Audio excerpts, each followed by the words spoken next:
Mesin pompa air itu ibarat pahlawan tak terlihat untuk masyarakat desa. Bayangkan kalau setiap hari harus jalan jauh cuma buat ambil air. Capek banget, kan? Nah, disinilah mesin pompa air masuk sebagai penyelamat. Apa sih mesin pompa air itu?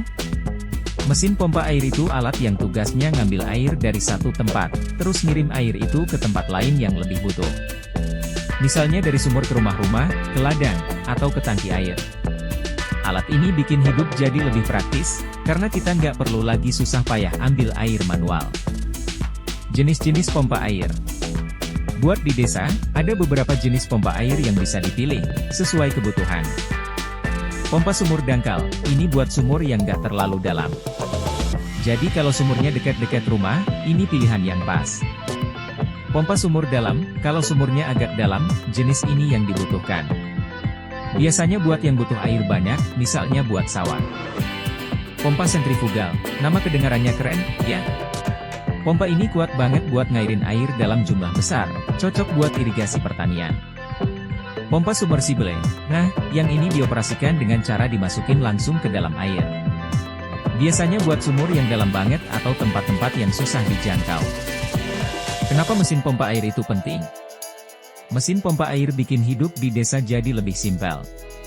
Nggak perlu jalan jauh atau narik timba dari sumur yang dalam. Tinggal pencet tombol, air mengalir. Nggak cuma itu, pompa air juga ngebantu banget buat urusan ladang. Tanaman jadi nggak kekurangan air, hasil panen jadi lebih oke. Terus, kalau soal kesehatan?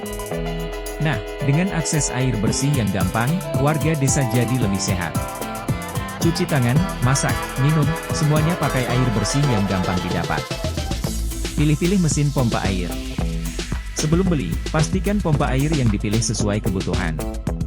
Ada yang pakai listrik, diesel, bahkan ada yang pakai tenaga surya. Sesuaikan sama sumber energi yang ada di desa. Terus, pikirin juga kapasitasnya. Jangan sampai pompanya kekecilan buat jumlah air yang dibutuhin. Dampaknya buat kehidupan di desa. Punya pompa air itu seperti punya teman baru yang setia bantuin setiap hari. Waktu yang biasanya dipakai buat ambil air bisa dipakai buat hal lain yang lebih produktif. Anak-anak bisa lebih fokus belajar, para petani bisa lebih fokus di ladang, dan kesehatan warga pun terjaga. Jadi, mesin pompa air itu sebenarnya bukan cuma alat biasa, tapi teman yang bikin hidup di desa jadi lebih mudah, lebih sehat, dan lebih produktif.